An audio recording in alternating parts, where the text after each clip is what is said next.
তো ম্যাচের সাক্ষী থাকলাম, বাংলায় যাকে বলে ইন্দ্রপতন, সেই ইন্দ্রপতনের সাক্ষী থাকলাম। 4-1 গোলে বর্ধমান ব্লাস্টার্স গ্রুপ তালিকায় অনেক ওপরে থাকা হাওড়া হুগলি ওয়ারিয়ার্সকে হারিয়ে দিল।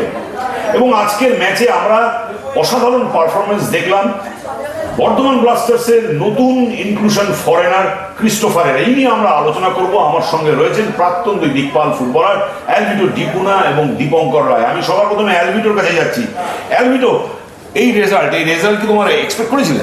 সত্যি না, মানে আনএক্সপেক্টেড রেজাল্ট। কিন্তু যদি ফুটবল অনুযায়ী যদি আমি কথা বলি, সেটা আমি বলবো বর্ধমান যেভাবে লাস্ট ম্যাচ খেলেছে জিএচআর মুর্শিদাবাদের এগেনস্টে, তারা কিন্তু লাস্ট মোমেন্টে একটা গোল কনসিড করেছে। তখন কিন্তু দেখে টিমটার বোঝা যাচ্ছিল কি এই টিমটা কামব্যাক করতে, সেই টিমের মধ্যে একটা কম্প্যাক্টনেস এসে গেছে, ইউনিটি এসে গেছে। তো এই জায়গায় আমার মনে হয় ব্যারেটোর কোনো একটা জায়গায় হয়তো ভুল হয়েছে, কিছুজন প্লেয়ারকেও বসিয়ে দিয়েছে, হয়তো ফ্রেশ লেগস নামিয়ে দিয়েছে, হয়তো টিমটাকে ইজি নিয়ে নিয়েছে। বাট আজকে যেটা হয়েছে এটা একটা আই ওপেনার সব কটা টিমের জন্য। কারণ উপরে যতগুলো টিম আছে তারা যদি নিচের টিমটাকে যদি ইজি নিয়ে নেয়, এতটা ইজি হবে না। Every team is now prepared. Bengal super league হয়তো 14 তারিখ স্টার্ট হয়েছে, কিন্তু আমি বলতে পারি now it's the real time, now is the real test সব টিমের কাছে। So now this is what the league is all about. আই ওপেনার দীপঙ্কর রায়, ক্রিস্টোফার কতটা অসাধারণ লাগলো? সত্যি মানে খুবই ভালো প্লেয়ার। আমরা বহুদিন ধরে ক্রিস্টোফারকে চিনি, মোহনবাগানের মতো টিমে খেলেছে। একটা প্লেয়ার মোহনবাগান টিমে খেলা মানে বুঝতেই পারছে যে কীরকম প্লেয়ার হতে পারে। সেই জন্য বহু বছর ধরে আমাদের কলকাতায় খেলছে, ও জানে যে খেলাটা কীভাবে খেলতে হয়। দেখো প্রথম দিন এসেই একটা বর্ধমানে ও একটা ম্যাচ ঘুরিয়ে দিল। 4টে গোল হলো, তার মধ্যে 3টে গোল ওর ইসেতে আছে, 2টো গোল করলো নিয়ে আর একটা গোল করালো। আর কিন্তু 4 নম্বর যে আরেকটা গোল আছে তার ক্ষেত্রেও কিন্তু ও একটা পাস দিয়ে সেকেন্ড পাস থার্ড পাসে গোল হয়েছে, ওটাও ওর ক্ষেত্রেও আছে। তার মানে বুঝতেই পারছে যে ও কেমন প্লেয়ার। ভালো, তার মানে রিক্রুটমেন্টটা ভালো হয়েছে, যেহেতু বর্ধমানের টিমটা এত লুজ ছিল, সেরকম একটা খেলতে পারেনি এতদিন ধরে। কিন্তু লাস্ট ম্যাচ থেকে যারা খেলছে বর্ধমান খুব ভালো খেলছে। এই আস্তে আস্তে এই টিম এগোচ্ছে খেলাবার জন্য, যে এখন কম্পিটিশন কিন্তু খুব হয়ে গেছে, স্ট্রং হয়ে গেছে। 6 ম্যাচে 5 ম্যাচে 13 পয়েন্ট ছিল। 6 ম্যাচে 13 পয়েন্ট দিয়ে বছর শেষ করলো হাওড়া হুগলি ব্যারেটোর টিম, নামি দামি স্টারের টিম। আর 5 ম্যাচে 1 পয়েন্ট ছিল সন্দীপ নন্দীর বর্ধমান, তারা 5 ম্যাচে 6 ম্যাচে হয়ে গেল 4 পয়েন্ট। একটা প্রশ্ন কিন্তু ঘুরে ফিরে বারবার আসছে যে হাওড়া হুগলি ভালো পয়েন্ট আছে, কিন্তু তারা গোল কিন্তু অনেক কনসিড করছে। আজকে যেমন এর আগেও তারা গোল অনেক কনসিড করেছে, আজকে তারা 4 গোল কনসিড করলো। হাওড়া হুগলির ব্যারেটোর টিমের সামনে এই মুহূর্তে মেজর চ্যালেঞ্জেস কি কি? দেখো, সব থেকে আগে সেটা হচ্ছে ডিফেন্সটাকে আরেকটু কম্প্যাক্ট করতে হবে। কারণ একটা টিম যেমন ব্যারেটোর টিম হয়তো স্ট্রাইক লাইনটা ভালো ছিল বলে তারা কিন্তু অনেকগুলো গোল করেছে, 11টা বোধহয় গোল করেছে।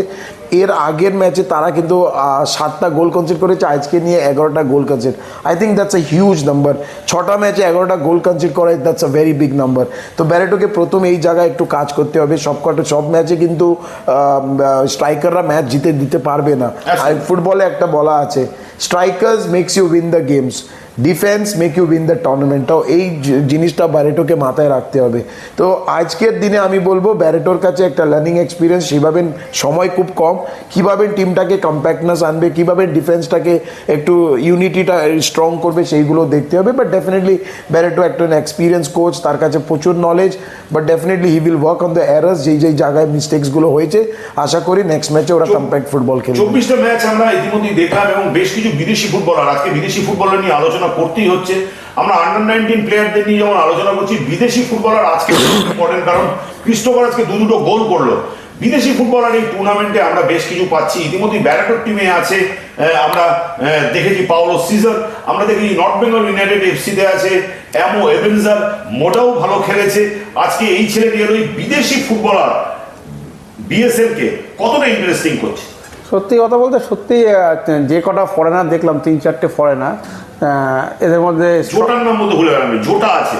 সব ফরেনারই, সব টিমে একটা করে ফরেনার খুব ভালো। এডমন্ডো ভালো, এমো, তুমি যার নাম বললে, জোটা আছে, আমাদের ক্রিস্টোফার জয়েন করলো।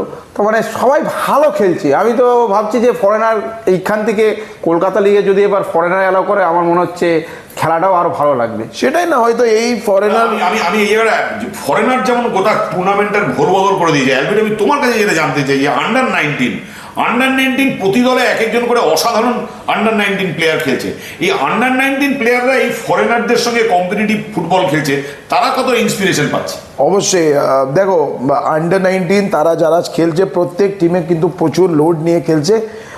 আজকে হয়তো তারা আর এইজ গ্রুপ লেভেলেও কোনো টিমে হয়তো ওরা খেলতে পারবে না, কিন্তু আমাদের যেমন এখানে একটা টুর্নামেন্ট হয় RFD আর রিলায়েন্স ইউথের যে টুর্নামেন্টটা হয় আন্ডার 21-এর, তারা কিন্তু ওই টিমের অবশ্যই চান্স পাবে। প্রত্যেক ক্লাব হয়তো এদের উপরে একটা নজর দিয়ে আছে, কারণ তারা কিন্তু সত্যি ভালো খেলছে। আজকে এরাই যদি কোনো টিমে বেঙ্গল সুপার লিগের পর যদি কোনো টিমে চান্স পায় RFDL এর জন্য, ইট ইজ আ বিগ মানে একটা অপরচুনিটি তাদের কাছে। তো and they are really playing well, তারা কিন্তু ডিজার্ভ করে। আশা করি এইখান থেকে এই যে একটা প্ল্যাটফর্ম যারা পেয়েছে, এইখান থেকে ওরা অনেক অনেক অনেক দূর চলে যেতে পারে। আমরা কথা বললাম আমাদের দুই বিশেষজ্ঞর সাথে। আজকের ম্যাচ কিন্তু আই ওপেনার, অ্যালভিটো একদম পারফেক্টলি বলেছে যে I opener for any team যারা টপ লিগের বিলং করছে, সে সুন্দরবনই হোক, সে হাওড়া হুগলি হোক, বা সে একদম টপে থাকা JHR রয়্যাল সিটি, মালদা, মুর্শিদাবাদই হোক, কোনো টিমকে কিন্তু আজকের ম্যাচের পর অন্য কোনো দল আর ছোট মনে করতে পারবে না। সন্দীপ নন্দীর টিম আজকে দেখিয়ে দিল anything can happen in football. নতুন একটা বছর শুরু হচ্ছে, আমরা আশা করি বেঙ্গল সুপার লিগ আরো ইন্টারেস্টিং ম্যাচ দেখতে পারবো, আরো গোল দেখতে পারবো। প্রায় 60-এর কাছাকাছি গোল হয়ে গেছে 24টা ম্যাচে, এবং নতুন বছরে বেঙ্গল সুপার লিগ বাংলার ফুটবলে যে প্রয়োজনীয় অক্সিজেন, সেই প্রয়োজনীয় অক্সিজেন আরো সাপ্লাই দেবে। বাংলার ফুটবল আরো সমৃদ্ধ হবে, এবং দর্শকদের জানিয়ে রেখে আজকেই সেই দিন যে ঠিক 1 বছর আগে আজকের দিনে বাংলা সন্তোষ ট্রফি চ্যাম্পিয়ন হয়েছিল। তাহলে বাংলার ফুটবলের কিন্তু একটা নতুন অধ্যায় শুরু হচ্ছে BSL এর হাত ধরে। আপনারা সবাই ভালো থাকবেন, নতুন বছর আপনাদের দারুণ কাটুক, আপনাদের সমস্ত মনস্কামনা পূর্ণ হোক, এবং BSL আরো আরো আরো বেশি অ্যাট্রাকটিভ ফুটবল আমাদের এবং আপনাদের সামনে তুলে ধরুক। Thank you Dipankar, thank you Alvito, তোমাদের দুজনকেও অগ্রিম wishing all the viewers Happy New Year. Happy new year. Happy New Year. Happy New Year to all of our viewers.